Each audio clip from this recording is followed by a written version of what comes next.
Bang. Kalau kelut mana Nak pergi pasar, nak pergi pasar. Pasar tu bukan tempat tu ni. Tempat tali pi tu.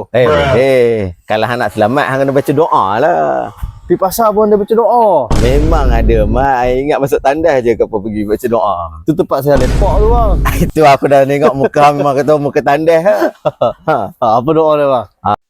لا إله إلا الله وحده لا شريك له له الملك وله الحمد يحيي ويميت وهو حي لا يموت بيده الخير وهو على كل شيء قدير.